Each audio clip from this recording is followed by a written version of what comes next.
Guys, पिछले साल की कैमन 30 सीरीज टेक्नो की एक ब्लॉकबस्टर सीरीज थी।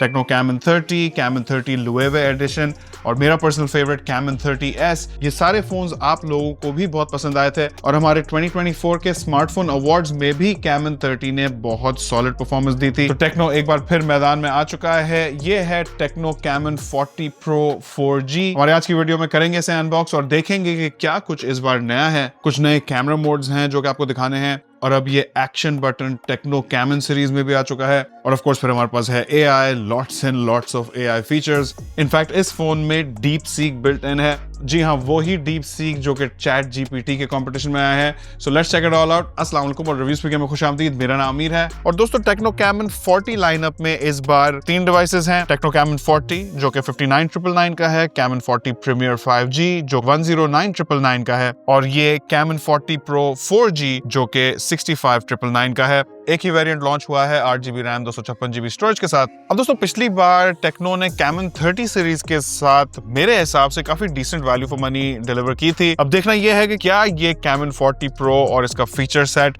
अपनी प्राइस जस्टिफाई करता है या नहीं। इसका फैसला तो आप लोगों ने ही करना है, तो मुझे अपनी राय नीचे कॉमेंट्स में जरूर बताएगा। खैर अब शुरू करते हैं हमारी अनबॉक्सिंग को। तो ये है हमारा कैमन 40 प्रो का बॉक्स पे सामने ही टेक्नो AI नुमाया तौर पर हाईलाइट किया गया है। आजकल सारे ब्रांड्स अपने AI फीचर्स को बहुत ज्यादा हाईलाइट कर रहे हैं। बॉक्स खोलते ही सबसे ऊपर हमारा हैंडसेट है, इसे जल्दी से चेकआउट कर लेते हैं। डेफिनेटली बहुत ही यूनिक और इंटरेस्टिंग सी डिजाइन है कैमन 40 प्रो की। इस पर आपको आगे चल के बताता हूँ। पहले बॉक्स के बाकी कंटेंट्स देख लेते हैं। तो फोन के साथ एक वारंटी कार्ड आता है। ये फोन 13 महीने की वारंटी के साथ आया है। साथ में एक हार्ड शेल प्लास्टिक केस है और इसका भी डिजाइन एस्थेटिक बिल्कुल फोन के जैसा ही है। और आखिर में बॉक्स में 45 वॉट्स की फास्ट चार्जिंग पावर ब्रिक है और एक टाइप सी केबल है। अच्छा तो गाइस, इस बार टेक्नो ने इस कैमन 40 सीरीज में डिजाइन के हवाले से काफी सारे अपडेट्स किए हैं। हमारे पास आज ये Camon 40 pro galaxy black colour में आया है और ये फोन ग्लेशियर व्हाइट और एमरल्ड लेक ग्रीन कलर्स में भी अवेलेबल है। और बाय द वे इसका ग्रीन वाला कलर मुझे कैमन 30 के लोएवे एडिशन की याद दिला रहा है। लेकिन ये गैलेक्सी ब्लैक कलर भी काफी इंटरेस्टिंग सा फोन है। Definitely very eye catching design. Phone की बैक और फ्रेम या दोनों प्लास्टिक की हैं और बैक पे ये वोल्केनिक रॉक जैसा पैटर्न बनाया गया है, या मे बी ये नाइट स्काई दिखाना चाह रहे हैं, लेकिन डेफिनेटली इंटरेस्टिंग डिजाइन है। अब दोस्तों बैक की फिनिश है मैट, लेकिन फॉर सम रीजन ये फोन जब हाथ में उठाते हैं तो प्लास्टिक जैसा महसूस होता है। यानी कि मैंने ऐसे फोन देखे हैं जो प्लास्टिक के होते हैं लेकिन आप गेस करते रहेंगे कि यार ये ग्लास है या प्लास्टिक है, या फिर ग्लास होते हैं जो कि प्लास्टिक जैसे महसूस होते हैं बट ये एक्चुअली प्लास्टिक है जो कि प्लास्टिक जैसा महसूस भी होता है। अब यहाँ बैक पे आ जाएं तो यहाँ बैक पे ये कर्व्ड सा डिजाइन एलिमेंट बनाया है जो कि टेक्नो ने अपनी वेबसाइट पे बताया है कि इन्होंने स्वान की नेक से इंस्पायर होकर बनाया है। और ये डिजाइन एस्थेटिक आपको पूरी टेक्नो कैमन 40 सीरीज में कैरी होता दिखेगा। और फिर इसी लेफ्ट साइड पे फोन के कैमरास भी दिए गए हैं। बटन प्लेसमेंट और पोर्ट्स की बात करें तो फोन के राइट साइड पे पावर बटन और वॉल्यूम रॉकर्स हैं। ऊपर वाली तरफ इस फोन का सेकेंडरी स्पीकर है, साथ में एक नॉइस कैंसिलेशन का माइक है और एक IR ब्लास्टर है, यानी कि ये इंफ्रारेड सिग्नल्स निकालता है और आप इस फोन को एज ए रिमोट कंट्रोल इस्तेमाल कर सकते हैं। और फिर यहाँ लेफ्ट साइड पे इस बार एक इंटरेस्टिंग न्यू फीचर है, वन टैप बटन, जो कि एक ऑरेंज कलर का टेक्सचराइज्ड मेटल बटन है जिसे आप खुद प्रोग्राम कर सकते हैं डबल प्रेस और लॉन्ग प्रेस पे अलग अलग चीजें करने के लिए। फिजिकल डायमेंशंस की बात करें तो this phone is definitely ultra slim, क्योंकि इसकी थिकनेस है 7.3 मिलीमीटर्स।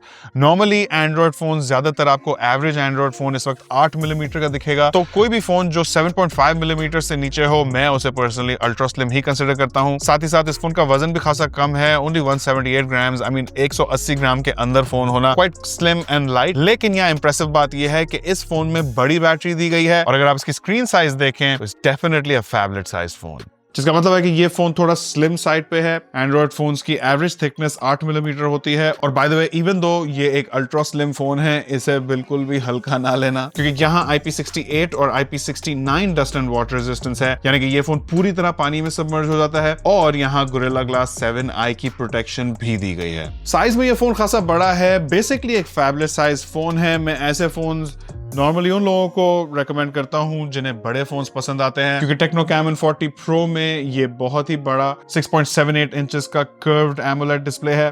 रिफ्रेश रेट यहाँ 120 हर्ट्ज है, यानी कि ये आपको वो अल्ट्रा स्मूथ एक्सपीरियंस देगा, और यहाँ रेजोल्यूशन भी फुल HD प्लस है। अच्छा guys, I don't know about you, but मेरे लिए तो ऐसे कर्व डिस्प्लेज एक बहुत ही इंपॉर्टेंट प्लस पॉइंट है, क्योंकि मुझे कर्व डिस्प्लेज ज्यादा प्रीमियम लगते हैं। आई थिंक इनसे फोन एटलीस्ट महसूस ज्यादा महंगा होता है, और नॉर्मली ऐसे कर्व स्क्रीन वाले फोन ज्यादा स्लिम भी महसूस होते हैं। मेरा ख्याल है कि जब ये स्क्रीन कर्व होकर रैप अराउंड होती है तो इसकी एजेस की वजह से जब आप फोन उठाते हैं तो आपको महसूस होता है कि ये फोन एक्चुअली अपनी एक्चुअल थिकनेस से ज्यादा थिन है। It almost gives you that illusion कि it's thinner than it is, और ये बात मुझे ऐसे कर्व्ड फोन्स की बहुत ही पसंद है। स्क्रीन टू बॉडी रेशियो यहाँ 90% है, जिसका मतलब है कि यहाँ बेजल ज्यादा चौड़े नहीं है, लेकिन मैं इन्हें अल्ट्रा स्लिम भी नहीं कह सकता। I mean this is a mid range phone after all. अच्छा, फिर यहाँ एक और बहुत ही इंपॉर्टेंट फीचर है, और वो है इसका अंडर डिस्प्ले फिंगरप्रिंट सेंसर, जो कि ऑनेस्टली इज क्वाइट इंप्रेसिव, काफी तेज काम करता है। इनफैक्ट ये एटलीस्ट मैंने अब तक जितने फोन्स देखे उनमें अब तक का one of the fastest fingerprint sensors है। I mean just look at that, boom, that is very fast. जहां तक बात है मीडिया कंजम्पशन एक्सपीरियंस की, तो ये फोन वाइडवाइन L1 सर्टिफिकेशन के साथ है, मतलब यहाँ नेटफ्लिक्स जैसी एप्स फुल HD पे कंटेंट दिखाएंगी। हमने माजी में कुछ ऐसे फोन्स देखे थे जिनमें बाकी स्पेक्स तो बहुत ही अच्छे होते थे, लेकिन वाइडवाइन L3 की सर्टिफिकेशन होती थी, जिसका मतलब ये है कि वो फोन्स नेटफ्लिक्स और प्राइम वीडियो जैसी मूवी एप्स को सिर्फ स्टैंडर्ड डेफिनेशन में उन पे मूवीज दिखा सकते थे, जबकि वाइडवाइन L1 के साथ आपको फुल एक्सपीरियंस मिलता है। तो इसलिए आपकी एजुकेशन के लिए आपको बता रहा हूँ कि ये एक इशू था, तो बहुत से लोग हमसे पूछते थे, मैं बता रहा हूँ वाइडवाइन L1, तो थैंकफुली यहाँ वो इशू नहीं है। अच्छा, ऑडियो सेटअप यहाँ भी स्टेरियो यानी कि ड्यूल स्पीकर्स पे बेस्ड है। ये चीज इस प्राइस पॉइंट पे तकरीबन स्टैंडर्ड हो चुकी है। कोई बहुत ही डेयरिंग ब्रांड होगा जो इस प्राइस पॉइंट पे अब आपको ड्यूल स्पीकर्स के बगैर यानी कि single bottom firing mono speaker के साथ कोई फोन देगा। ड्यूल स्पीकर से आवाज दो तरफ से आती है, जिससे फिर मूवीज और गेमिंग करने का एक्सपीरियंस बेहतर, ज्यादा इमर्सिव होता है।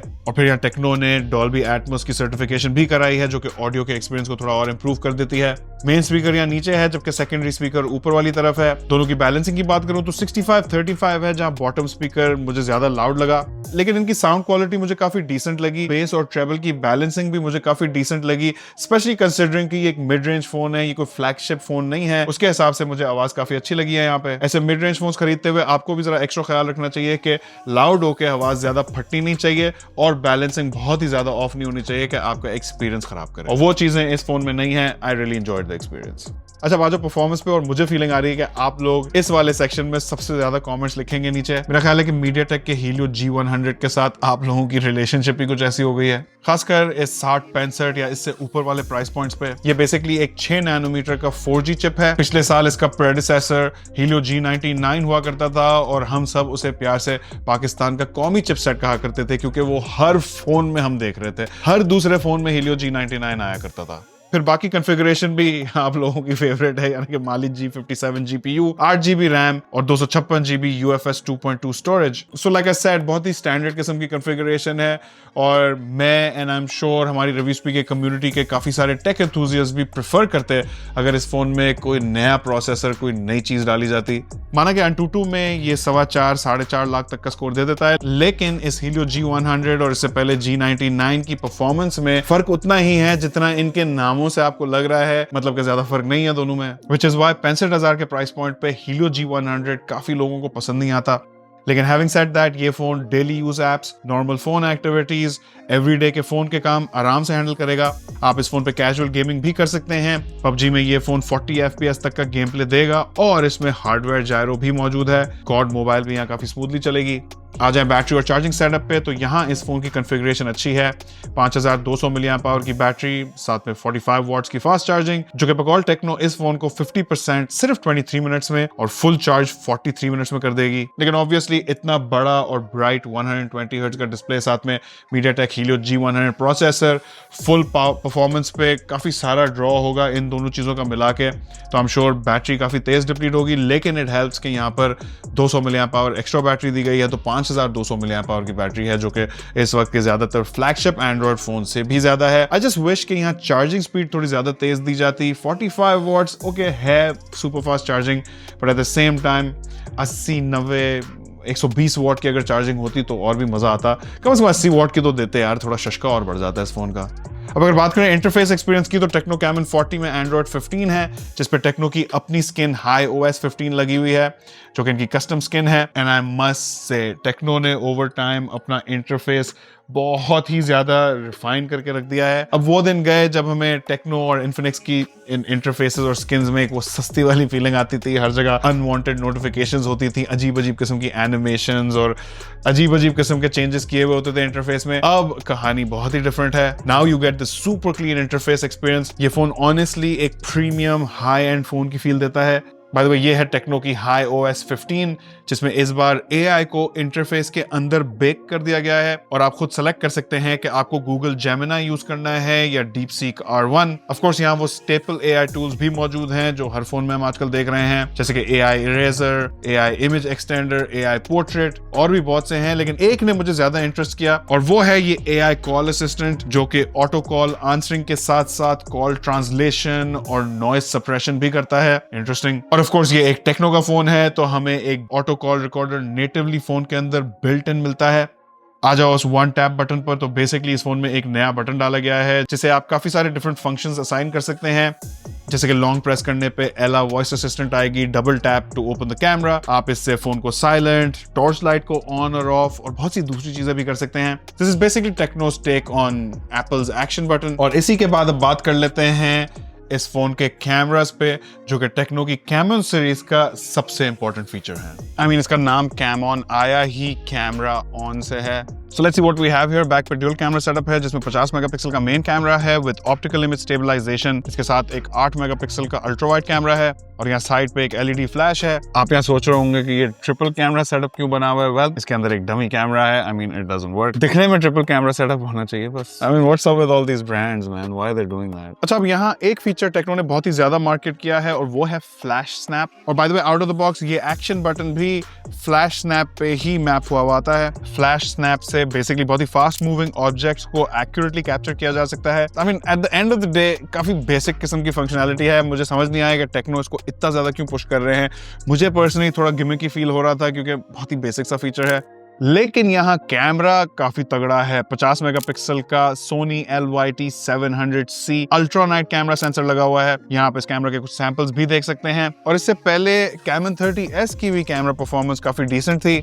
अच्छी डायनामिक रेंज, अच्छी शार्पनेस, ओवरऑल प्लीजिंग इमेजेस। और इस बार हमारे पास सेंसर भी थोड़ा बेहतर है। फिर ये वाले कुछ सैंपल्स हैं अल्ट्रा वाइड कैमरा के। Again decent performance, although 8 megapixel का लोअर रेजोल्यूशन नॉर्मली काफी ऑब्वियस होता है। बैक कैमरा की maximum video recording resolution 4K at 60 FPS है। और आ जाए आगे वाली तरफ तो यहाँ टेक्नो ने गेम काफी तगड़ी रखी हुई है, बिल्कुल कैमन 30 की तरह, क्योंकि यहाँ 50 मेगापिक्सल का सेल्फी शूटर है with eye tracking auto focus और इसका फील्ड ऑफ व्यू भी 91 डिग्रीज है, तो ग्रुप सेल्फीज आराम से इस फ्रेम में फिट हो जाएंगी। 65,000 वाले प्राइस पॉइंट का ये one of the best selfie cameras है। इस प्राइस पॉइंट पे हम अब भी ज्यादातर 16 या 32 मेगापिक्सल के सेल्फी शूटर्स देखते हैं, तो वहाँ 50 मेगापिक्सल का हाई रेजोल्यूशन डेफिनेटली एक बड़ा प्लस पॉइंट है। और इस सेल्फी कैमरा का maximum video recording resolution 2K at 30 FPS है। तो दोस्तों ऑनेस्टली मुझे इस कैमन 40 Pro में बहुत ज्यादा रिजेम्बलेंस दिखी टेक्नो कैमन 30S की। मुझे ये कैमन 30S का एक सूप्ड अप प्रो वर्जन जैसा महसूस हो रहा है, जहां कैमन 30S की प्राइस से 6000 ज्यादा में मिल रही है बेहतर डिजाइन और मटेरियल्स, बेहतर कैमरा सेटअप, बेहतर सेल्फी कैमरा, ज्यादा बड़ी बैटरी, ज्यादा तेज चार्जिंग। और मैं ये भी जानता हूं कि आप लोगों में से बहुत से लोगों को टेक्नो कैमन 30S बहुत ही ज्यादा पसंद आया था। हमारे Redmi Note 14 के कंपैरिजन में भी कैमन 30S जीता था, व्हिच इज व्हाई मुझे लगता है कि ये टेक्नो कैमन 40 Pro भी आप लोगों को पसंद आएगा। बस इसका Helio G100 प्रोसेसर इसकी एक डाउनसाइड है, क्योंकि Helio G99 और G100 में इतना ज्यादा फर्क है ही नहीं। और मेरा ख्याल है कि अब हम वही चीज वापस रिपीट होते हुए देख रहे हैं, जहां हर दूसरे फोन के अंदर Helio G100 प्रोसेसर लगाया जा रहा है। बहुत ही बेहतर होता अगर टेक्नो यहाँ हमें एक बेहतर प्रोसेसर देते, लेकिन ये इशू इस वक्त आपको इस प्राइस पॉइंट के तकरीबन हर दूसरे फोन के अंदर दिखेगा। G100 भी पाकिस्तान का कौमी चिपसेट बनने जा रहा है। अपनी राय नीचे कॉमेंट्स में छोड़ें। वीडियो पसंद आई है तो इसे दोस्तों के साथ शेयर करें। चैनल का ख्याल रखें। इंशाल्लाह आपसे मुलाकात होगी अगली वीडियो में। अल्लाह हाफिज।